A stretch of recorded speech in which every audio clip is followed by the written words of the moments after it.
Intro. All right, yo, yo, yo, yo, yo. Hope you guys doing great. Quanah James with Grand Riding Podcast. AKA Rides of Revolution. Yeah, coming to you live on a mountain trail. The only podcast on two wheels. Yeah. Uh-oh. Having a, Watch out for the cars. you know it. It's one of the dangers of being out here. Right. And sometimes some wild drivers flying through. Especially early in the morning. Yeah, this is what, 5:30, 5:45? Yeah, 5:30, 5:45. Sun hasn't risen yet. On Sunday. Yeah. They call this, what, Easter Sunday. Yeah. But we don't celebrate pagan holidays. Yeah. It's not raining, though. That's all I'm happy about.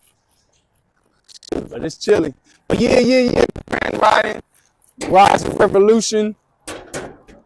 Here for another inciting conversation. See if we can incite some emotions and some thoughts. Yeah. So, Got it. Yeah, we gotta wait for this. Or You you wanna got wait? it? Okay. We already got it. Wait till we get to the trail, I guess.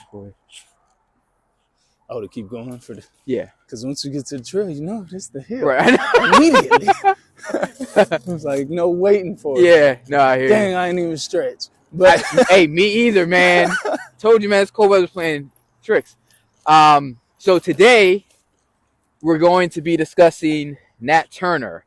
And this topic sort of came up during one of our bike rides when Quanah mentioned a particular aspect or something that Nat Turner had done that I'd never heard before. So we decided to, dedicate 10 to 20 minutes and create a podcast that discusses Nat Turner more because we think that will add value. So yeah, Rise of Revolution, talking about a man that created a small revolution on his own for what he believed in during that time. right. Yeah, because do you remember when that, like his history, like when Nat Turner was born? Yeah, so he was born in the year 1800 and he lived, or he was hung in 1831. So Oh yeah, 31. he was young. He was only 31 years old. His mother's name was Nancy. His father escaped at age 21, and but they don't have any documents proving who his father really was. That's typical, right? Yeah, For a slave being born in captivity, I guess. right. It's a good word for it, but they didn't keep birth certificates. Nobody ever knew where they really came from, their age, none of that. So it was always tough to track things up, track things back, figure out your heritage. Just like now, Yeah, they got this stuff where they're saying like, oh, we can track to where you really came from. yeah. The My DNA. Your origin started. When I personally believe a lot of that stuff is false, especially for people of African descent, just because how it was during slavery. Yeah, I haven't actually done it. Some people in my family have done or used the Ancestry.com service Yeah. before, but yeah, I'm very skeptical as well. But yeah, so I'll mention a little bit more about what I know about Nat Turner's history, and then you can go into, if you wanted to go into the main point about him and how he used the Bible. Yeah. So basically, Nat Turner was very smart, and people noticed that early on. So he was taught to read and taught religion and different things, and he became an avid reader of the Bible, and really at one point thought that he had a connection with God. And let's see, sorry, we're on a hill right now. So, and so he kind of stood out, and he was well liked. And that was starting out as a young boy. And then he eventually, I guess, started to think about the ethics and how there were certain things within the Bible about equality and how humans should be treated that didn't align with reality. And that's when I believe he started thinking differently. That revolution part, right? Right. That Exactly. idea of same thing, kind of like when you think about people like Martin Luther King, for instance. I remember he later on, a little bit closer to his death, he started, because he was a pastor. He Right. grew up as the pastor's child, all that, and prior to his death, I remember he did a speech and was like, I've grown and learned that I've been leading my people into a burning building. Right. He was the main one talking about turning the other cheek, peace, equality. We gotta earn our keep with this other group of people and this, that, and the other. Right. But then he realized that was never gonna happen, just because of the differences and the animosity, that other stuff. Yeah. But yeah, like you said, he was known to be smart at a young age, and he was picked to be the smart one amongst his peers, the Right. other people, the other slaves that looked like him. Right. So that they could like him just because of the way he looked, and then the slave owners liked him because he was smart. Right. So it worked out to put him in that position to express the Bible to the people that looked like him. Yeah. Because it's higher than likely that they'll believe him, right? Yeah. So they essentially hired him or put him in position to spread religion to the other slaves, right? Yeah. And he was basically not necessarily speaking in code, or would you say he was speaking in code? When he was expressing, he was reading out the Bible to teach other slaves religion, but he was also letting them know that It's a bunch of bull. yeah, that it's nonsense, and the fact that they're enslaved is wrong. Yeah. Is that right? So he was doing all this even while a slave master would oversee Exactly. or be watching him give a speech. Because I think he was speaking a different language. Right. I think to the slaves, they had their own language that they spoke amongst each other, so that the slave owners wouldn't catch on. Ah, okay. Right? So, and then there's nonverbal communication, right? Exactly. There's all types of stuff. Yeah. So as the slave owners looking on to him doing his teaching out of the Bible, they're thinking, oh, he's holding the Bible.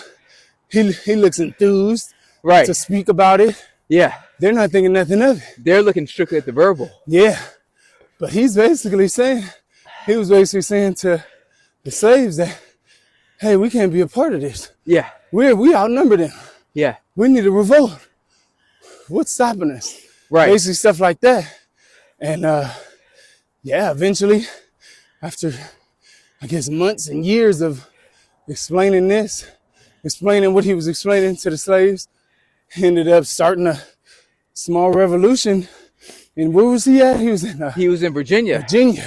Which is where I'm from. Exactly. Initially. Well, where my dad's side of the family's from. So I think he was 29 or 30. He could have been 31. I think he actually might have been 31 when he started this. But before I go into that, I wanted to touch on the fact that religion is really a form of governance. And that's exactly. And that's how it's been used for hundreds of years. And we'll go deeper into religion on a different podcast because Quant and I can probably go on for days about that particular topic. But in the form that we see it nowadays, it has almost certainly been used for governance, sadly, still to this day. And that's true across the board with almost all religions. So I think that, in short, Nat Turner had come to realize this as he dug deeper and deeper into the Bible and different things, and he started to realize, whoa, this isn't used to say there's a higher power that's going to make everything better, or that if we follow this, everything's going to get better. There are inconsistencies in this, and these owners are using this to control us and govern us, to keep us from ever, progressing. Exactly. And so I know it was August 22nd that the revolt actually started. The original date, and this just goes to show you sort of how polished and how much of a deep thinker Nat Turner was. The original date was July 4th. So he was going to do it on Independence Day. Oh, man. And the weather and things of that nature messed up the plan. So they had to push it back until August 22nd. And on that date, the revolution officially started. And they went through and they killed first all the slave owners and his family on his particular plantation. And then they were moving. I'm not sure exactly what their exact plan was, if they had this plantation, that plantation, but one of the things they were trying to do is they would go to these plantations first and try to recruit more slaves in the middle of the night. And unfortunately, the number of people they were able to retain wasn't that great. A lot of people were so afraid that they would not join him. So an example that was given, there were about 80 slaves on one of the first plantations that he approached to try to recruit them, and only one decided to join him. Dang. So that's a great example. Yeah, so that goes to show you now how I think it says a lot about you're good. It says a lot about human nature and just pure fear that people have of the system or their basic needs. Yeah. Because a lot of slaves probably couldn't think beyond maybe how they're going to get their next meal if they're not on the plantation. Exactly. So, and as we all know, fear is it's a great way of control, right? A great way of control. And I think that was very clear. So remember, it wasn't just him. This was an army of 50 or 60, ex-slaves. Yeah. That were saying, hey, we've already defeated or conquered one plantation. Come join us. Yeah, like, well, and help the church too. Right. And people were just, they weren't just there. They weren't okay with that. So, I think it didn't necessarily kill the momentum, but from what was said, it was unexpected.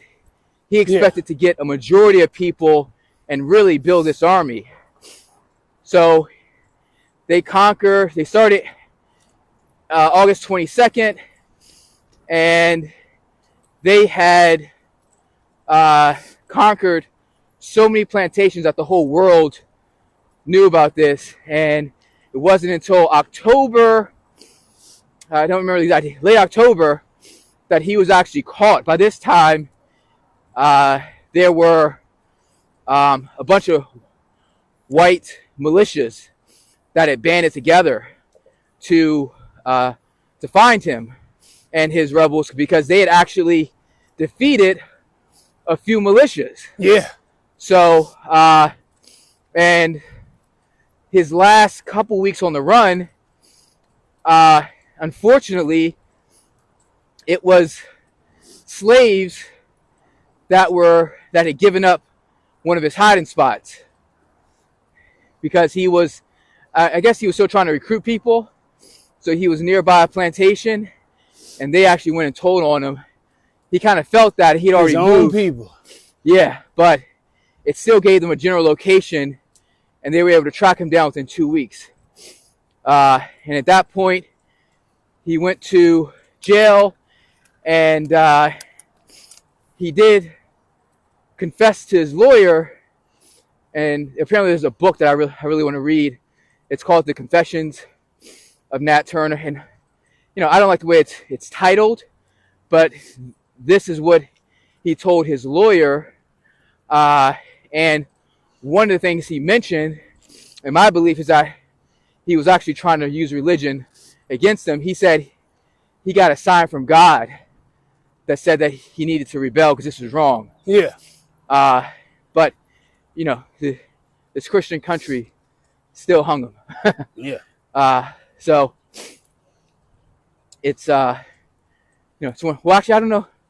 I guess, I don't know what the dominant religion was then, but anyway. It was Christian. Yeah. That's what he was getting over in the Holy Bible when they had him go teach his people. Right. They had him teaching the Holy Bible so that the people that still didn't believe Christianity can get converted over. There you go. Okay. Same thing that was going on with, the Native Americans. Every time the Europeans conquered somebody, typically it was, well, especially in the time frame that we're talking about, 1800s and stuff like that, it was getting them to convert over to Christianity. Absolutely. And believe being enslaved. The British was okay. Empire used that as well. Yeah, craziness, right? Yeah. So an example is Nigeria. They were colonized up until like 1964. And so a lot of them are Christians because of that, where, like I said, this would be a podcast for a different day. But the religion that we know as Christianity is made up of bits and pieces of the African sacred sciences. Yeah. Which didn't have Jesus, didn't have the devil. And that's a whole nother podcast. So it's a knockoff that was specifically used first by the Romans to use religion as a form of governance. So the Romans and different Europeans would come to Africa for thousands of years, and the Africans, especially in Kemet, were way advanced. They had books way before the first European book, which was the Iliad and the Odyssey. Yeah. And they would share, some of their ways of living life. So what the Romans did, and I'll end this point quickly, is they took bits and pieces and then wrote a Bible, and then came back and killed the Africans after getting the information from them.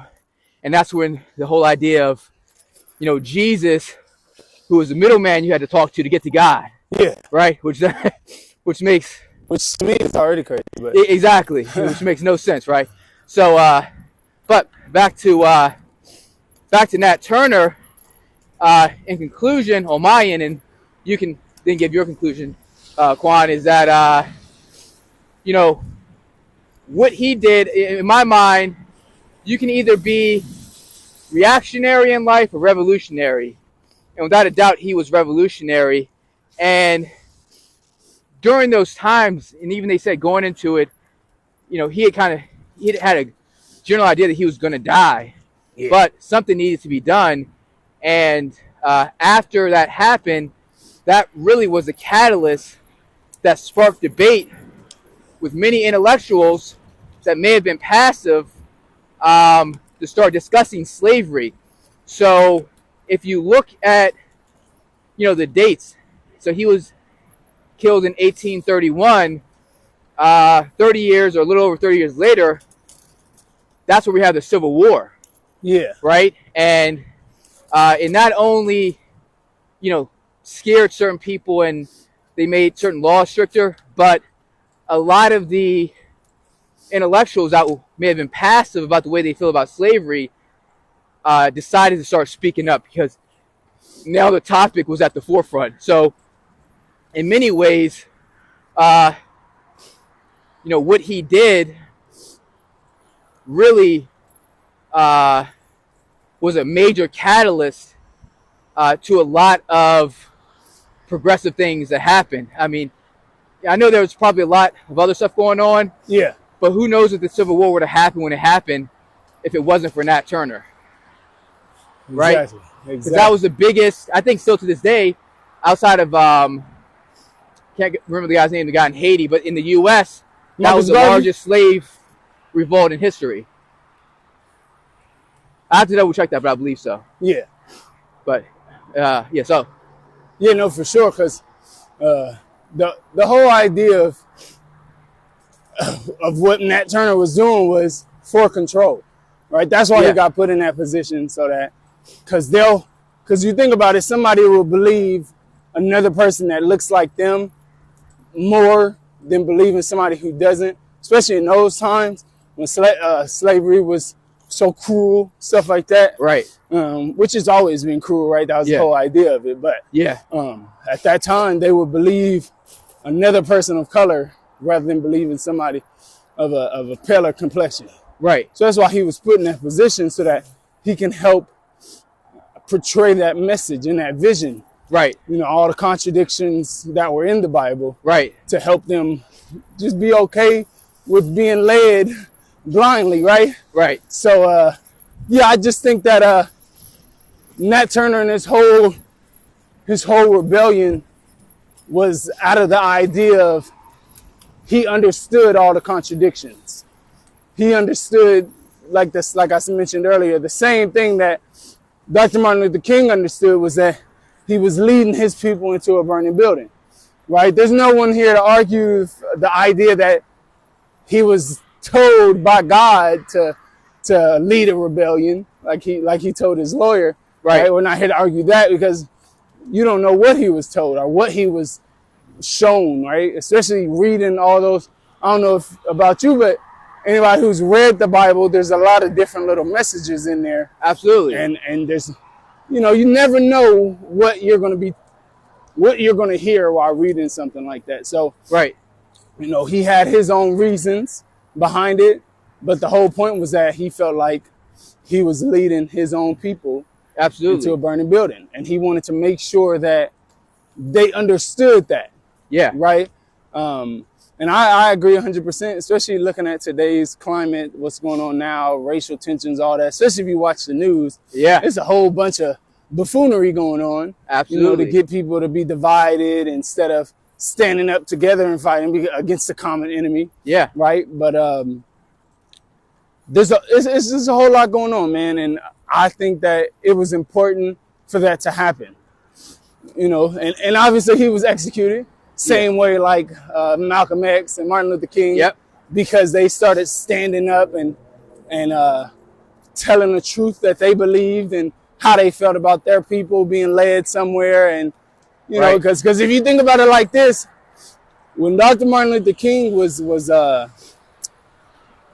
portraying the message that they wanted him to portray, same thing as Nat Turner. When he was portraying the message of reading under eternal, but reading exactly what was out of the Bible. That's a great correlation. That's a great example. Yeah. When he was exactly right. When he was reading exactly what was out of the Bible, he was publicized. Right. The whole world started hearing about him. Just like Martin Luther King. The only reason you really know about him is because he was going exactly from what was in. He was teaching what they wanted him to teach. Right. He was going from what's in the Bible. Because if you look at the Bible, it's telling a whole bunch of some of his mainstays, turn the other cheek. Right. If they hit you, you don't got to hit back. Absolutely. right? His name is so huge, but then Malcolm X, who was around during that same time, he didn't speak none of that. He said, they hit you, you hit them right back. Right. You know, and he wasn't publicized like that. They didn't let his word get out too much. Yeah. But his message was so strong and so profound that it got out amongst people that looked like him. Yeah. Right? But it's like I was saying, as soon as Nat Turner switched the script and started saying, oh, what I'm teaching y'all is wrong, and I shouldn't be doing that, and started speaking in their own language to his own people, that's when everything went bad. Yeah, and exactly. That's why they paint the story of Nat Turner being such a bad guy. Yeah, exactly. Same thing with Martin Luther King. As Yeah. soon as he started talking, oh, I'm leading y'all into the wrong place, they got rid of that Martin Luther King. Right. It's hard to find stuff like that. That same pattern, just that you mentioned, it within the black community, especially within the celebrity community, still exists to this day. Oh my gosh. If you make, whether it's conscious music or whatever it is, you will not be highly publicized. Not at all. But if you're talking about, killing your own community, terrorizing your own community, you can become a superstar. Man, and then you look at so many of these different artists now, oh my gosh, they can't rap worth nothing. Or, I'm not going to say that because rap is evolving, but when I grew up, hip-hop rap was a whole different thing. You had to be talking about something.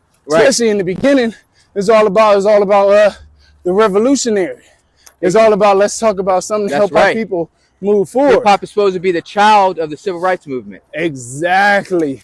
You look at people like dang, I can't remember his name. The guy with that always wears the big clock, and he was a part of that group. I know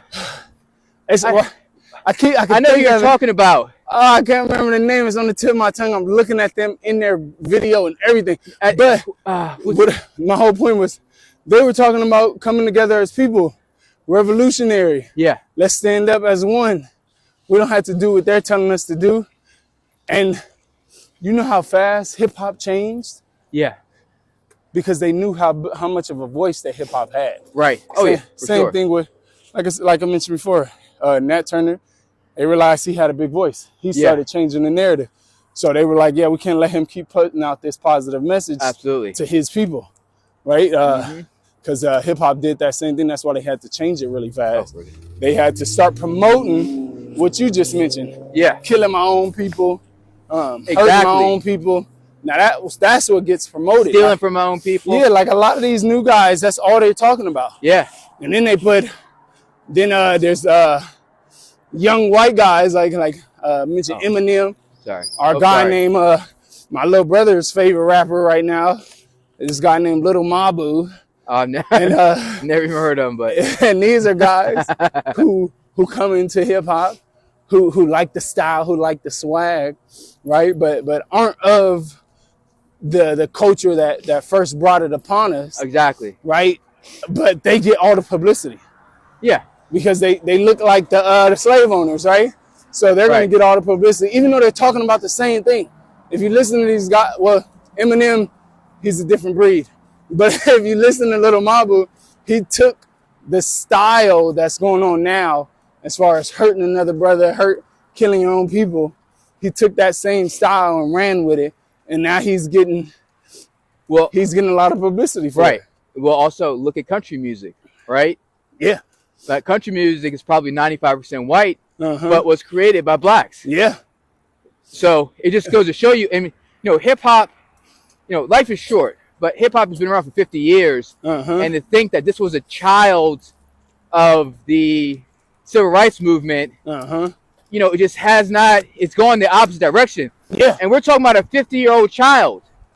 Exactly. I mean, that's not a child. That's a grown man. Exactly. Or a grown woman of the civil rights movement, and it's actually turned into, quite a sad thing. No, very much so. So I was gonna go into the two questions. Yes, sir. Yeah, the two random questions. 2 to 3, yes, sir. Yeah. So, you can go for it. You got it. All right. Because I cut you off last time accidentally. No, it's all good, man. So I was gonna I wanted to go ahead and ask the first one Go ahead. because I feel like you may ask me a similar question. So these are random questions, and I'm gonna come with 2 questions, and Daquan come with 2 questions, and then we'll close out. So the first question has to do with Brother Love, Who is that? aka Don't say Diddy. Don't P say Diddy. Hey, He said don't say Diddy.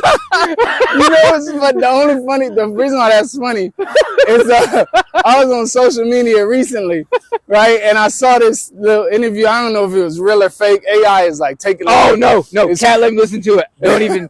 You know what I'm saying? No. When he came down the stairs, I'm talking about the one he came down the stairs, and the interviewer, the one with the camera, was like, tell us what's going on. Introduce yourself first, and was like, tell us what's going on with Meek Mill and this, that, and the other. So when he was like, introduce yourself, or what should we call you? He was like, you call me Love. And I was like, what? Why would we call you that? And then he asked him about Meek Mill. He was like, yeah, I can't speak on that. And I'm like, huh? Like, what's really going on right now? And I don't know if it was real or fake. Oh yeah, I haven't seen that. But all these different accusations that I wish I hadn't heard. What the? I can't even. Oh my God! I'm not even gonna go into it. But you got to now. I gotta hear it because this is wild. Yeah, it is pretty wild. So, well, okay. So we're going to audio, and then I'm gonna answer your question. Yeah, okay. So this is why I wanted to get the question off first because it's a wild topic. But there's an audio, and so at first I had heard like 5 seconds of it. I was like, oh, this is probably fake. Yeah. So there's a guy that basically said that he is in the music industry and he was around Puffy and one particular night when Puffy throws his freak unforgettable sessions, parties, huh? Yeah. Normally the majority of the party has to leave. But they kept telling him, nah, stick around. But the key point is that he's a weed smoker. He doesn't drink. Yeah. And Puff has been dropping stuff in people's drinks. Oh, my God. For a long time. So normally, by the end of the night, a lot of people are... You got this one. A lot of people inebriated. Yeah, they're more than usual. Yeah, they're just somewhere else. Put it that way. Oh, my God. So he's been doing this since the 90s. And anyway... That's why... Go ahead. Not to cut you off, but I just thought about that. That's why Rick Ross, I remember he got a lot of kickback for saying she ain't even know it. Yeah, she ain't even know. Exactly. Put something in her drink, this, that, and the other. Yeah. But that stuff is like a mainstay inside the music industry. That's what they do. Yeah, exactly right. So this guy wasn't on whatever everyone else was on because they had been drinking. Yeah, he was just and when everyone went into the room, he said, man, this is crazy. He decided, I'm going to record some of this because he could hear what was going on. Mm-hmm. And there's an audio, it's about 1 minute and 30 seconds.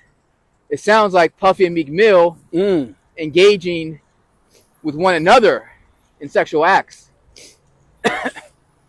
And you probably don't want to hear it because it'll give you nightmares. But AI is so good, but I listened to it, and it sounds what kind of like Puff and Meek Mill. Are those pelicans? Oh, I don't know. They're too far. You didn't hear them? No, I did hear them. They might be. They sounded, yeah, that's wild. Yeah. But yeah, man, there's a lot of craziness going on right now. Yeah. And there's a lot of stuff coming to light. But it's a lot of stuff that I also knew was going on. Like I had an idea, especially as getting older, hearing about that one guy, Harvey Weinstein, and all the people in Hollywood that's involved with him, and or that was involved with him. Russell Simmons. Yeah. Will Smith. Yeah, Will Smith. There's Oprah, the presidents, like Bill Clinton, all them. Like they even said Barack. Like there was a lot going on. Which, you know what I'm saying? I don't know 100% what's really going on. I'm not in those circles or anything like that. But I I've heard something similar and watched something similar Yeah. of what was going on, like what you just spoke on with Diddy and Meek Mill. Like Meek Mill ain't put out a song since Drake dissed him, I don't think.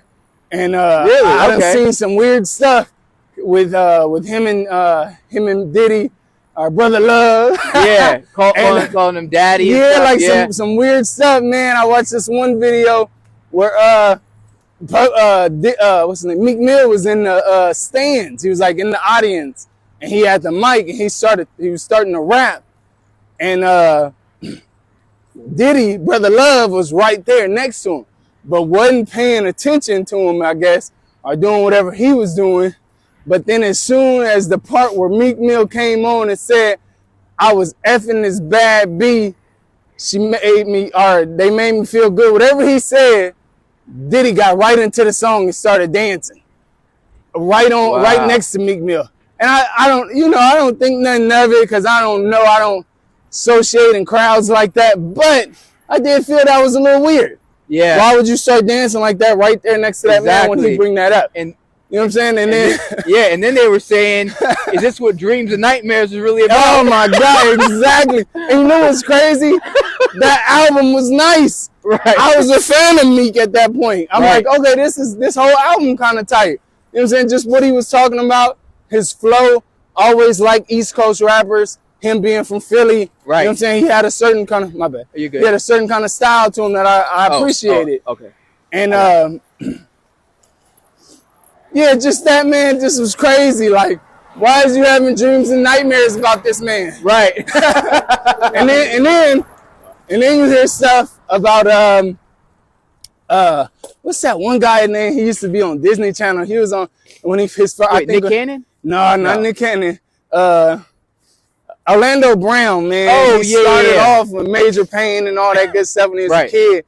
But he started, he stopped and he was on Nickelodeon a lot, and he ended up disappearing, going through stuff, mental stuff. Right. And he told a story about Diddy parties and how he said he had mentioned, this was a while ago, this before all this stuff started coming out. Right. He had mentioned that Diddy had gave him some good sloppy toppy, and it was, you know what I'm saying? He was just like, he wasn't used to nothing like that, but Diddy did a real good job. Right. And I was like, huh? And everybody started talking bad about this man. So he's crazy. You can't. But that's the same thing they do to anybody that starts speaking some truth. They blackball him. You know what I'm saying? They did it to Dave Chappelle. They did it to Cat Williams. All that. These people crazy now because they're speaking truth, or because they're telling you something that you're. Look, there they go again. Yeah. Telling you something that you're not used to. I don't know what those are. Or that, especially when you don't travel in those circles. Right. You don't know. You're not accustomed to it. You don't know what's really going on. Yeah. But yeah, they started talking about he's crazy, this, that, and the other. But now, since all this stuff is coming up with Brother Love, now they're not calling him crazy no more. Right. Right. So I guess here's my more specific question on Diddy. Do you think that he's been, or maybe it could be two questions. Do you think that he's been a gatekeeper for the black community for the last 30 years? And the second portion of that question with him, well, I say, do you think he's knowingly been a gatekeeper? And the second portion is, would you be surprised if you found out that he was some type of confidential informant for the government, for like the last 20, 30 years? So sort of a two-part question. So when you say gatekeeper, what do you So in terms of, so when I say gatekeeper, so a gatekeeper is like a person within the community that acts like they're helping the community, but they're really ripping them off. So if you look at all the contracts, all the rappers, right? Yeah. He's ripped. I think the only person I can think of that he hasn't ripped off was French Montana. Really? Because French got 2 lawyers. He even says in the interview he'd heard about Diddy. Yeah. So, but if you look at Craig Mack, you look at Biggie Smalls, he was ripping off Biggie. He ripped off Biggie's family and his mother after Biggie died. Black Rob, G Dep, Mace. Like, you can't name all these Danity Kane, City Girls. you cannot name an artist outside of French Montana who was late in the game that has actually made any money for themselves with Diddy. So, it would appear. Well, I don't want to give. I guess I don't want to give you my thoughts on it because the question's for you. Yeah. But it's almost like, let's say someone, and I don't follow her too closely, but let's say someone like a Candace Owens, right? Yeah. Or like when Kanye makes or wears that shirt at the fashion show that says "White Lives Matter," right? Yeah. And I don't want to put Kanye's name in it, but someone who will knowingly hold back their own culture for their own benefit. Yeah. So and they're not all the. I don't want to say all the people, all black people within the Republican Party are that way because that's not true. I think some are confused or some think they play in the game. But you definitely do have some that know right from wrong and are choosing wrong because it benefits them. And they don't particularly care. So do you feel that Diddy, we'll just stick with that one question. Do you feel that Diddy has knowingly been a gatekeeper considering his contracts? And I mean, he's been around 30 years. He's been around for a majority of hip hop. Yeah, I think I'm getting over it for the guy. I think he started off not knowing, and then I think that because remember he started when he had Biggie, he started off as he wasn't doing his own thing yet, like he was working for some other label.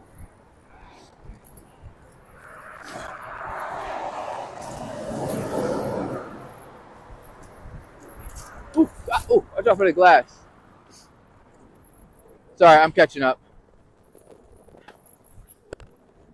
So you're saying that you think he started out not knowing?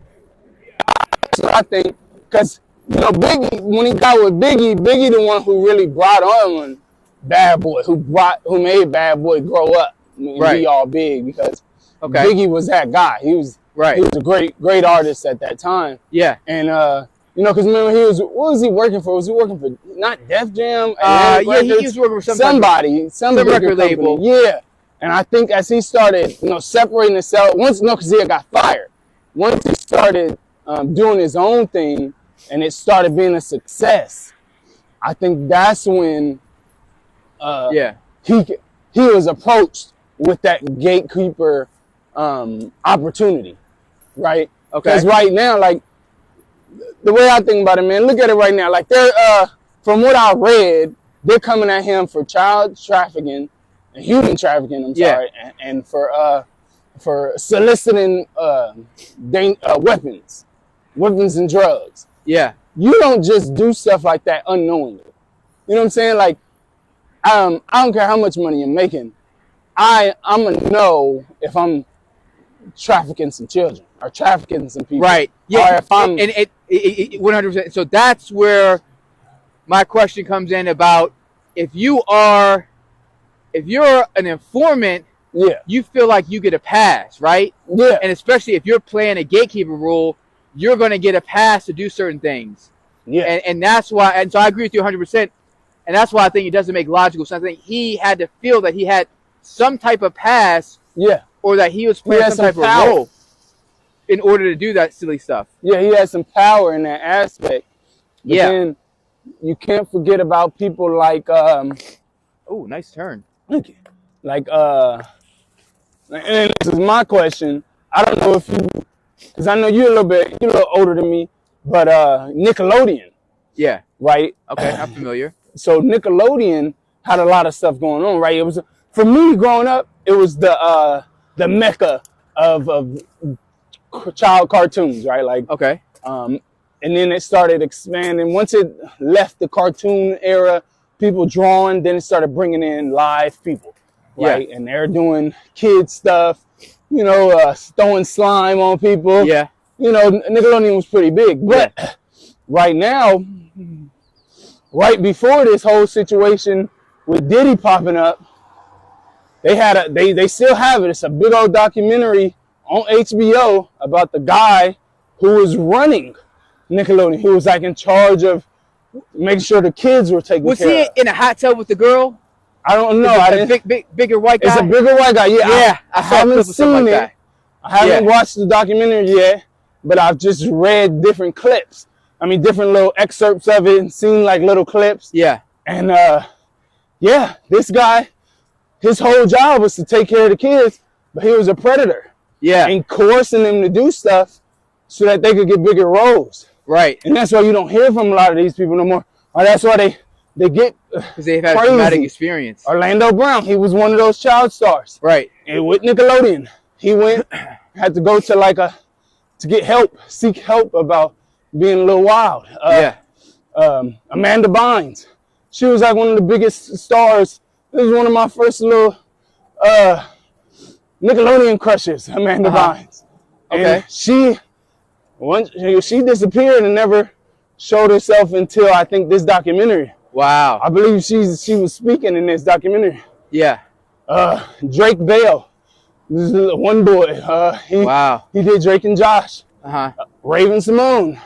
Yeah, I'm familiar with that name. Yeah. There's a lot of stuff that these young child actors had to go through with this predator. Yeah. Being their main supervision when their parents are gone. Right. Right. And being on tour for months at a time. But like I said, their supervisor is a predator. Yeah. I can use the restroom really bad real quick. Yeah. You want to just a second? Want to use it here? Yeah, I'm gonna leave it right over here. We can't pause it, huh? No. Yeah. I've been trying to hold it. We're raw and uncut. Okay. But I was gonna go. Is there anyone over there? I don't know. Okay. It's too late. Yeah. I'm confident in myself. Look at that moon up to the right. I was looking at it earlier. It's a half moon, yeah. It's moving kind of fast, or is that the cloud? Oh, that's the clouds. Oh, yeah, it is a cloud, yeah. Whew, my toes are frozen. At least the sun's coming out a little bit. Mm-hmm. My hands are finally warming up. Yeah. Like I said, my legs aren't cold. It's just my hands. My fingers are frozen. Yeah, my hands actually are surprisingly warm, but I should have put on my other gloves. I brought them too. I got my snow gloves. And then once you told me it was all that snow, I'm thinking about going up there, man. Tomorrow. Really? I got 4-wheel drive. Yeah, I was gonna say you got the truck. Yeah. I'm thinking about it. I meant to tell Kiera, but I didn't tell her they said yet. the roads, like I follow a guy, Mount Charleston, man, we could go on X. Okay. And, Twitter X? Yeah, Twitter X. I haven't got one. I need to get one. Yeah, I hear there's a lot of good information on there too. It's TV for intellectuals. Yeah, and you're not gonna find more thoughtful information. Really, I hear it also got some wild stuff too. Yeah, yeah, no, it does. I hear they get a little bit more raunchier than like Facebook is allowed to. Yeah, and that's what I think stared me away. I was like, I don't want to see no wild stuff. Yeah, because Facebook is starting to get wild, man. Somebody shared a whole sex video on my timeline. I had to unfollow him. I was like, what the freak? I didn't even know this was allowed. It probably is not. Man, and it was from Twitter X. When I clicked the link, it said Twitter X. I said, oh, dang. That's crazy. Yeah, it's wild, man. But, yeah, I need to give me a Twitter. But, like I was saying, so this guy, I can't remember his name right now, a more obese Caucasian male. Yeah, I know you're talking about. I saw a small clip. But yeah, he's being a predator to these young kids and kind of like ruin them. Yeah. Like I said, they started disappearing. Like Drake Bell, he was a big actor when I was growing up. He was a star of Drake and Josh. He did some other stuff, but you don't really see it. Like he disappeared from the scene because of what he went through as a kid. Right. And from what I'm hearing, him and Amanda Bynes went through a lot. Like, you know what I'm saying? They were mentioning stuff of everybody failed them. Right. Even their parents. Right. You know, because then I think about all types of, started to put stuff together, like with like all the accusations of R. Kelly. They say he did all this stuff, but if he did do it, where were the parents? Right. Well, yeah, a lot of the parents, you know, Like, I what did know they specifically think? with R. Kelly, some of the parents were encouraging the daughter to interact with R. Kelly and stay with them Yeah. because it was a money thing. And it's, yeah, exact. And that's what I was trying to get. That was the point, was that because these kids was getting paid on Nickelodeon, Right. their parents is just like, well, just deal with it, baby. Just have fun. Right. Enjoy it. Like, we're being taken care of for the rest of our life. Like, well, what about morals? Yeah. And I think that's why people like Cat Williams have been blackballed. People like, before he ended up passing away, Tiny Lister Jr. That's the guy who played Debo on Friday. Yeah, okay. But, you know, these are people that stood up against playing those weird roles. Right. You know, who had their own morals and values that they stood up for. Right. But, excuse me. Yeah, what do you think about that guy and the position that he played and what he did to his people? Because the way I think about it, like, that came out first, and then right after that is all this stuff about brother love. Right. But then I think about, you know, it's a white guy. Okay, now let's bring out all this stuff about a black guy, so it ain't that bad. Right. So now it's equal. Yeah, the timing of it could be just exactly how you purposely done that way. Yeah, so I've actually, it's funny you bring that up. Well, not funny, but I saw maybe a 10-second clip on X with this guy. He looked like the guy from, can't remember his name, Michael Moore from Fahrenheit 9/11. He's in a hot tub. He's clearly 30 plus years old or 40 plus years old. It's his young girl, 11 or 12, in the hot tub, and it just looks awkward. Yeah. And I think I read the headline about the documentary coming out, but right then I said, yeah, this dude, like, you can just tell his energy. He's had creepy energy too. Yeah. It's like there's no way. First, he looks out of place. Secondly, his energy was off. It makes no sense. And, you know, after hearing about Harvey Weinstein and just all these different people in that industry, I think it's, you know, high probability that all that stuff is true. And my beliefs are, you know, regarding like sort of his motivation is, it's a combination of just sort of, I don't want to say a sick-minded individual, but someone who needed better guidance or needed some type of therapy to conquer something in his mind or something that he's been through. But I think another portion of that is purely entitlement. Because an entitled person, especially when they think they're supreme, they're going to do what they feel like doing regardless. So if he feels like, you know, he wants to traumatize the younger generation, or whether it's, you know, turns him on sexually, whatever the reason is, Yeah. you know, he doesn't care about the law or anything else, or doesn't care enough about it. He's going to act on that. Yeah. Because in his mind, he's supreme. So yeah, I do think he's guilty of all that stuff. And I think it's a combination of things that sort of lead some of these sexual predators to make those decisions. But did that answer your question, or? Yeah, no. Okay. It does. I think it's just a lot of craziness going on, man. And we're not in those crowds.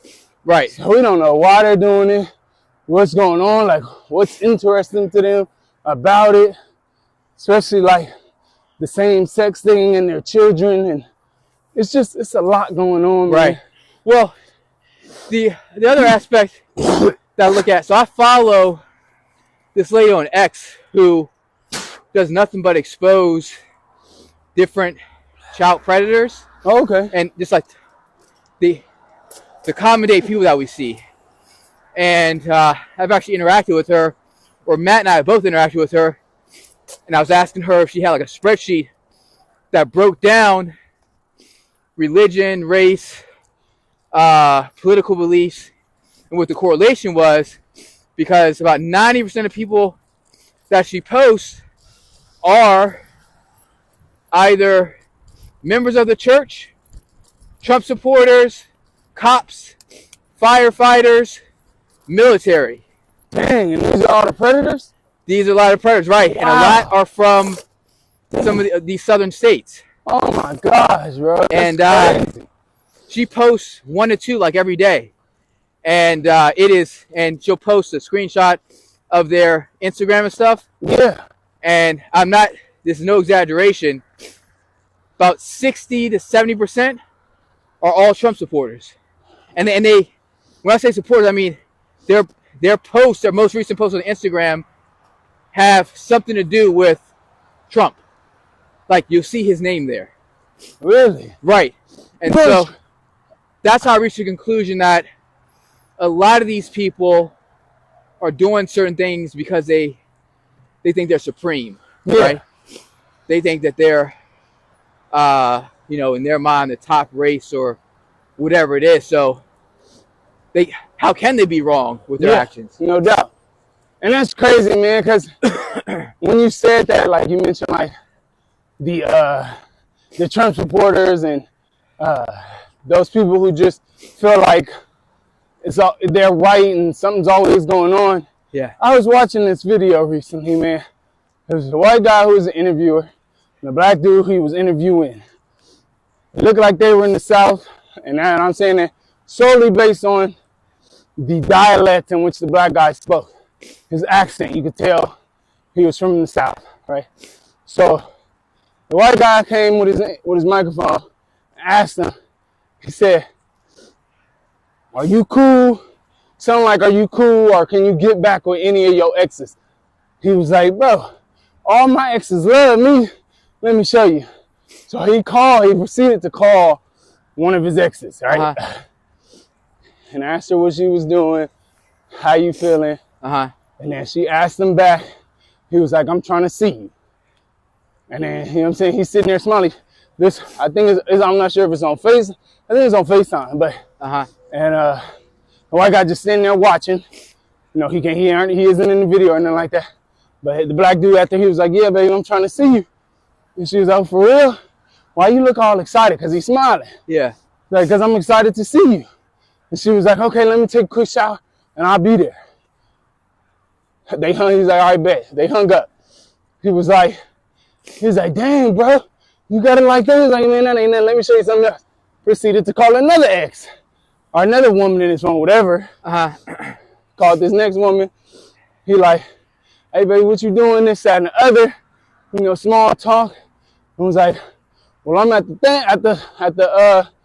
the spot right now, but I'm finna head home and I want to see you." You know what I'm saying? And then she is like, "Yeah, all right. Well, call me when you're done." He kind of setting up his night at this point. She was like, "I'm gonna come over." See, it was like after the phone call, they got more excited. White dude like, "Dang, bro, you got it like that. I'm trying to get like you." Right. He was like, "Let me show you something else." He's scrolling down his list or whatever. He like, "Oh yeah, she ain't at work. Let me call her." Man, he called this other woman. He tell her, after the small talk, "Babe, I want to pull up on you. I'm gonna pull up on you when I'm done here." She was like, "All right, bet. I'm gonna call you when I'm done at the game." That's number 3. He was like, "Oh, 3 for 3, this, that, and the other." They all excited, right? So then I go to the comments. I don't know why I do, but I always go to the comments just to see what other people thinking about what we just watched.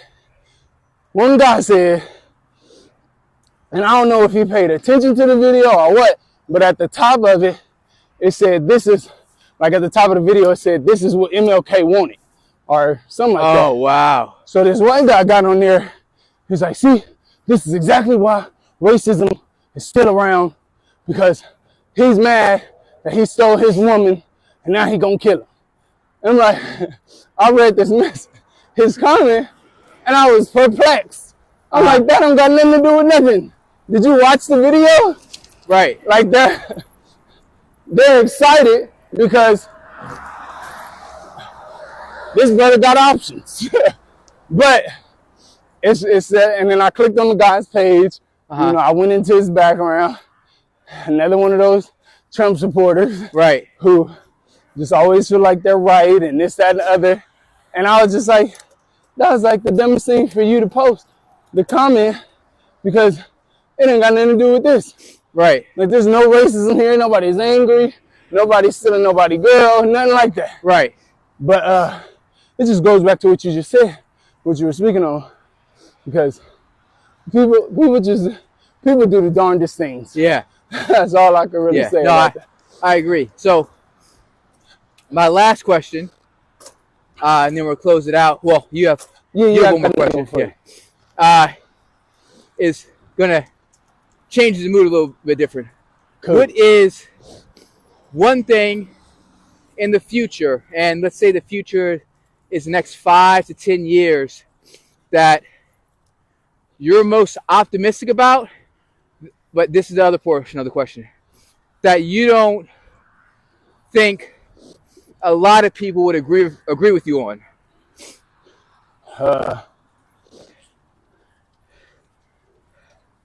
So something you're optimistic about in the next 5 to 10 years that you do not think a lot of people would agree with you on. Well, I personally believe that the American dollar will fall. Okay. And America is about to change a lot. Like, there's about to be a big change in America. Okay. And I believe that just by watching what's going on now. Right. Like, the value of the dollar is declining in other countries. Right. Some countries are actually getting away from the way that America prints money and going back to a standard. So you're saying that we're going to have a new dominant currency? Yeah. Okay. Okay. I truly think so. I think China owns a lot of land out here right now. Yeah. A lot of American farmland. Right. And obviously we owe them a lot of money too, so that makes sense. But I think China is going to come here and do a lot of changes. Just because of the way that we're being ran, it isn't really working. Yeah. Right. Okay. And I think that's why one of their attempts to get a businessman in here to run a business, I think that's why Trump was elected. Okay. Because of that, and that's interesting. Okay. Because of people's beliefs, like we just talked about, that superiority thing. Like, I could do what I want to, I can say what I want to. Right. And he came to the podium with a different vibe, with a different feel. He telling people what he think they might want to hear. Right. You know what I'm saying? And kind of doing whatever he want to do. Like, when he go through, like, I was watching this one little clip. He was at I don't know where the heck he was at, but there's people coming down. This is why he was the president. People coming down to shake his hand. He's shaking everybody's hand except for the black guys. Right. You know what I'm saying? And I don't know what the at least he's obvious, right? Yeah, you know what I'm saying? And that's a lot of the supporters. But people will still debate you. Yeah. But, yeah. But at least he's obvious, because you know what I'm saying? He right in the face. Any mental energy. Because the same thing with Papa Joe. Like, he didn't support integration. He didn't support anything when it comes to black people, but he had the audacity to get up on the podium and say, if you don't vote for me, you're not black. Right, yeah. Like, what? Yeah. Like, that don't make no sense. Yeah. And you know what I'm saying? So it's just a lot, man, and that's why I think a lot of people did vote for him, because he kept it real. He was like, and he wasn't, I don't know for sure, like, I don't know his lifestyle or nothing like that. Yeah. Like, I don't kick it with the guy. But he changed a lot of the narrative as far as, because even though he didn't shake those black people's hands, he did change the unemployment rate in America.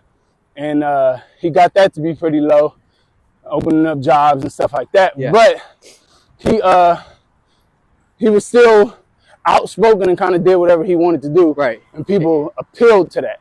Right. Right. No, I think that's why he was put in office, to try to help the business of America revive itself. okay. Right.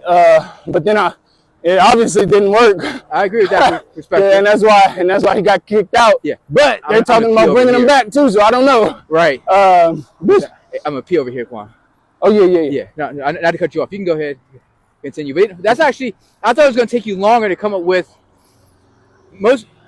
When I first thought about that question, I had to pause for like a couple minutes. Yeah.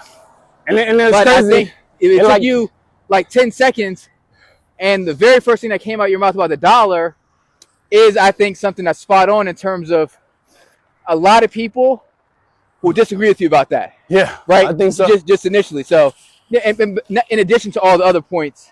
No, for sure. Made. Yeah, which is cool. Because as you was asking that question, it came to me. Oh, like, really? Okay. Talk about this.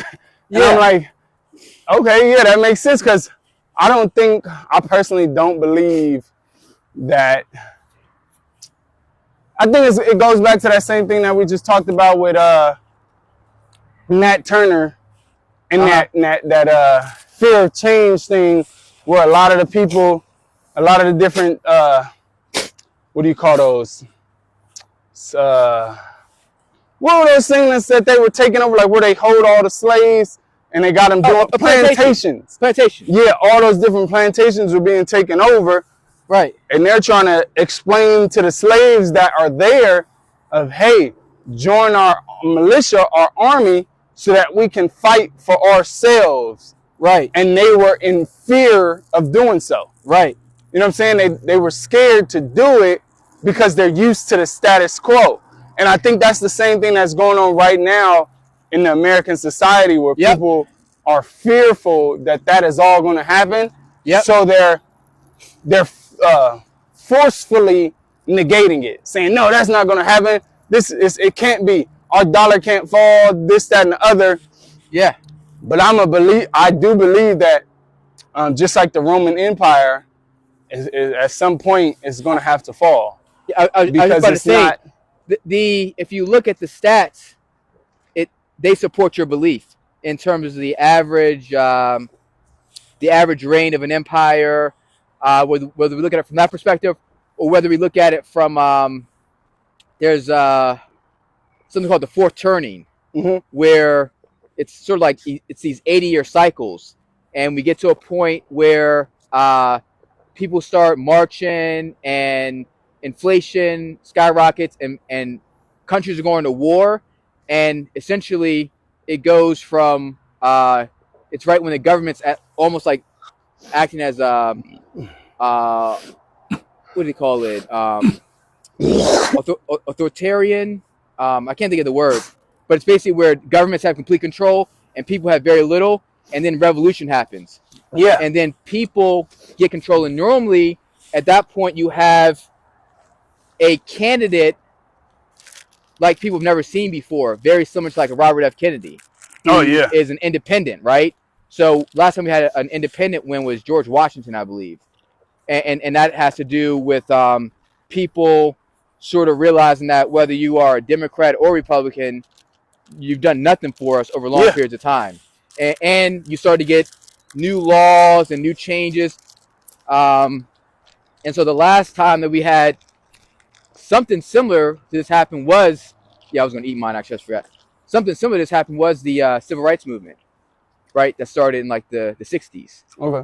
And we had, but it was obviously ended because they started killing people. But we had people like Kennedy in office, right? Who wanted to end wars. We had Malcolm. We had Martin, right? So, and killed all of them. Yeah. The crazy part is that everybody just named that got him out of there. Exactly. So that's why this time around it will be interesting to see what the outcomes are, because I'm a believer that there are people behind the president that really make the decisions. Oh yeah. I mean, obviously Joe Biden, like he's not making very many decisions. He hasn't done anything. I don't think. I think the reason that some of this more progressive stuff is happening, even with Trump being indicted and all these court cases, is because Did he really get in trouble? well, yeah, he has a lot of court cases. Oh, okay. I don't think there's any way he's gonna make it out. He's not gonna beat all those cases. Okay. So I think this is happening because whoever are the powers that be behind the scenes know that this fourth turn is kind of happening, and they're being supportive of this progressive of these progressive things that are happening. That's my belief. I could be wrong. If people start dying, yeah, if Kennedy gets shot and some of our leaders are dying, then that's going to be obviously an issue. Yeah, that's really I would say I'm wrong, like a revolt thing. Yeah, because that's but I just don't see. I was just gonna say we're seeing it slowly but surely. Like, I'm a big fan, or was a big fan of Nipsey Hussle. Yeah, and all his music talk about the same thing. Yes, he grew up in South Central LA. He grew up gang territory. He was a gang member. Yeah, no. I was just pointing to make sure. Sorry, I thought he was on your side at first. Oh yeah. Whenever you ready. But I was gonna say, yes, he talked about growing up. You can finish your thing. I just bought these, man. They ate like 4 of them. And I understand why right now. You mother suckers is good. I go in the living room. I'm seeing these rappers on the floor. I'm like, what the heck? I'm like, wait, son, these was bomb. I said, oh man. Yeah. And I'm actually just eating them. Yeah, they are good. But damn, this mother sucker is bomb. Yeah. I don't remember eating a strawberry before.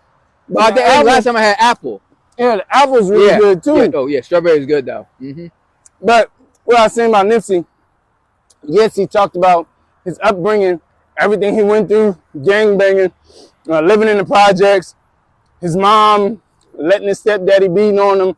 And, he talked about his lifestyle growing up, but his main thing was his last name, Hustle. His main main point was, you got to get on your grind. You got to do what's necessary for you to accomplish your goals. Right. You write it down. Like, this is stuff that he talked about, and this is why I still listen to him to this day. Right. Because, yeah, he get a little vulgar, but that's what he grew up in. But he's talking about how important it is to get yourself together. Right. And to create some stability for yourself and for your last name. Yep. And pride. Yeah. Yeah. Exactly that. And he also, I don't know if you know about Dr. Sebi. Oh yeah, of course. I know about. That's why I heard about the alkaline thing. Yeah, exactly. And he was bringing his story back up. Yeah. You know what I'm saying? Because he was. I did hear about that project. Because Dr. Sebi was talking about healing. Right. The alkaline way, not using all this medicine, because this medicine ain't doing nothing but, I guess, stabilizing the pain until your body actually fights against it. Yeah, it's just like Tylenol and stuff. Right. Like, it's just the way it's like a maintenance thing. Yeah, it doesn't not actually like solve anything. Exactly. It's not like when your body is sick. Yeah. Your body's saying, "Give me Tylenol. I need it to heal." Yeah. No, the Tylenol and stuff is just to bring the pain level down so that you can cope with it. Yeah. Until your body actually fights against it. Right. Yeah. Right? Sebi's whole another aspect, or another thing that he sort of looked at was a majority of illnesses are caused by inflammation. Exactly. And so the idea of being alkaline in itself is anti-inflammation. Mm-hmm. So you're preventing and solving a lot of these illnesses just purely with that nutrition plan. Exactly. And I think that's another reason why we see so many people, especially the Black community, going vegan and stuff like that. Yeah. Oh, yeah. And being more healthy and taking care of our bodies. Right. Because the way I look at it, if you do believe that, which I do, that certain people are marginalized or systematically oppressed, and it's going to take them longer to achieve certain things, if they're even able to achieve them, based on the system, then you better be doing everything you can to live the longest, healthiest life possible. Mm-hmm. Because if it's going to take me 20 years to do what someone else did in 5, I need that extra 15 years. Exactly. And so, I need to be disciplined about my nutrition, be disciplined about my working out, because that it's not just your lifespan, it's your health span. If I can be riding bikes at 85, hey, that's great. I would like to probably have some hip pads on or something, Yeah. in case I fell. But all that stuff will allow me to really continue to enjoy life the way that I want to. But if you're, it's easier said than done, which is one of the reasons that this podcast can be very important, is that it's kind of showing people that it can be done. Yeah. And I think, because we live it. For sure. I agree with that 100%. And what I was saying with Nipsey is that he was bringing all that stuff to life in his music. And as we've seen with hip hop, and this is why they had to get in there and put a bunch of money in there to change it, to rap about the killing mentality that it's talking about now, is because he was rapping about change. Right. Kind of like Tupac, about change, growing yourself, healing yourself, doing something different for your people. Right. And they just had to get rid of that. Good morning. How's it going? Good morning. He said it in the song, just like Tupac said it too in the song. It's that basically, if I'm gonna die, they gonna have somebody that look like me do it, so they can look like it was gang ties. Right. And that's exactly what happened. You know what? It's kind of the crazy thing I just realized as you're talking about Nipsey. Today's the day that he got shot. For real? I remember it's the day before April 1st. Dang. Yeah. It's crazy, on that day, I didn't believe it. My mom had came and told me. Yeah. I was at her house. I'm in her room, and she morning. And she came home and was like, son, Nipsey just died. Or that one guy that you like just died. That's what she said. Right. I'm like, who? And immediately I thought about Nipsey. I don't know why, but I thought about Nipsey. And she was like, yeah, it was this guy. She pulled up the video. It's Nipsey. I'm sitting there, and I literally got sad. Yeah. Because I'm like, bro, this guy, oh, shit. Oh, boy. this Jesus guy, Christ. That has made me nervous. I know. But this guy puts out some good music, and I like listening to him because he's talking about what I need to be doing. Yep. Grinding, getting on, hustling, doing what I got to do for my name, my family, and all that stuff. Right. But my point was, every time we have a leader who's talking about healing and changing the way that we do things so that they get the taken good out of our somehow. people, they get taken out. Right. Just like Martin Luther King, Malcolm X. Exactly. Marcus Garvey got deported. Right. He got sent back to, he was from Haiti. Right. And you mentioned this guy ain't even black, but the Kennedys, almost his whole family was murdered. Right. And if you look at the Kennedy history in the early 1800s, there were members of the family that were writing books and papers that were anti-slavery. And they did it for about 10 or 15 years. And then their families and stuff started to get threatened so much, they had to stop making publications. Damn. That's crazy.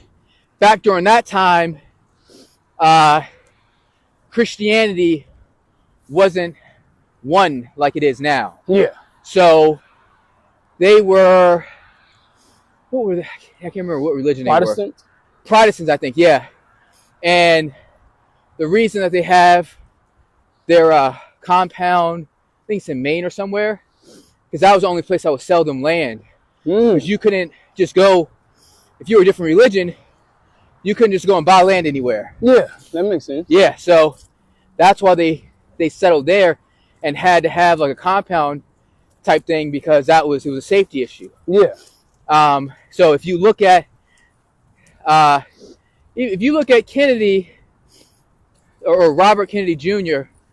and how he vibes, and I'm not a huge fan of Matt Hoffa anymore, but if you look at the Expert Opinion podcast, which is have you seen that podcast before? Yeah. If you in look the at barbershop, right? Right.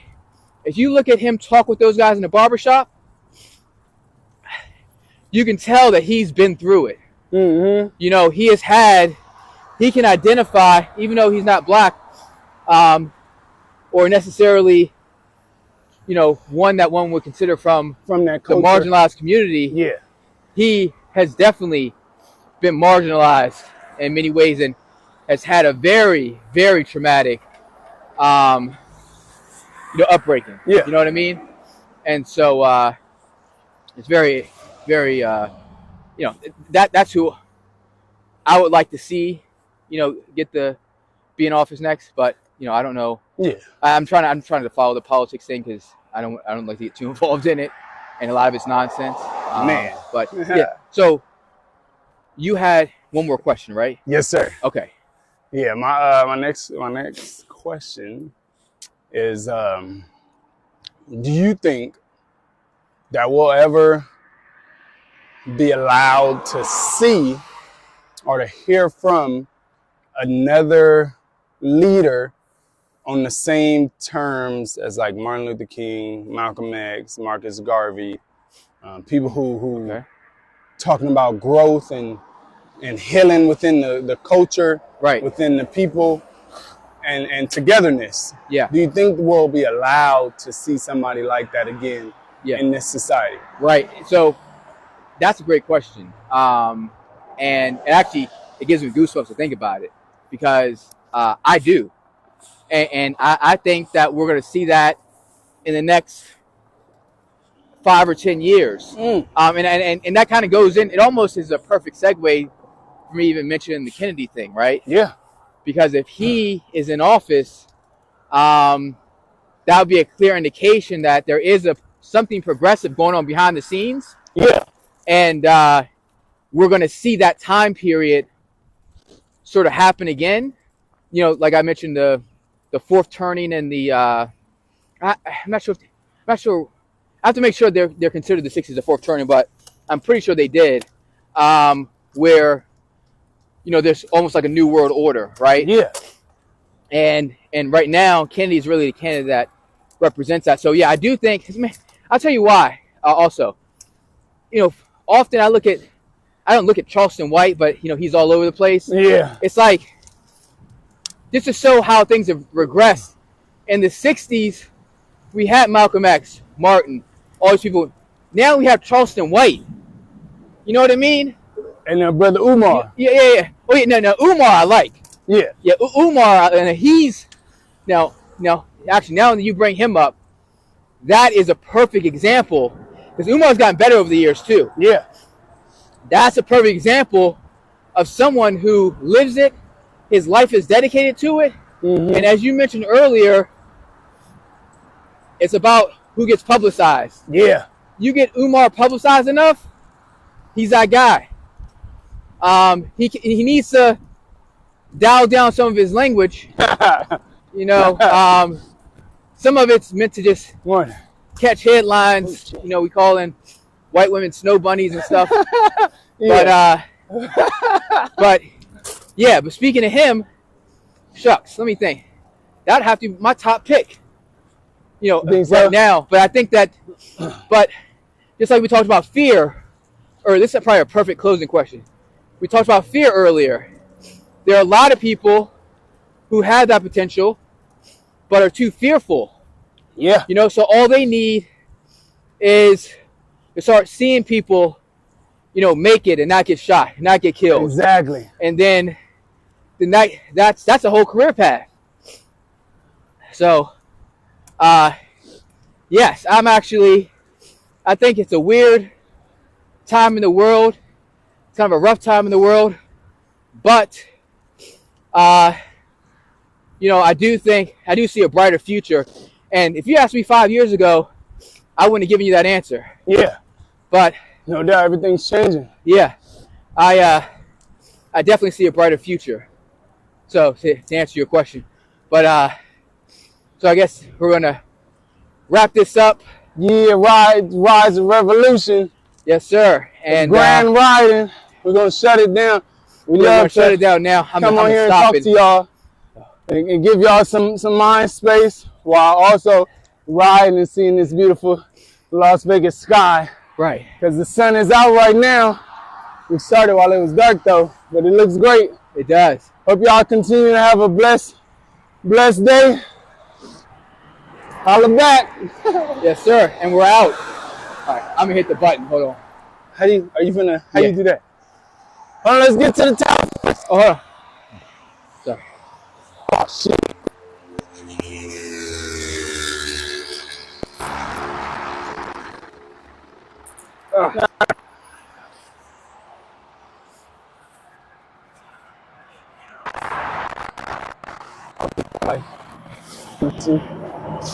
Let me see.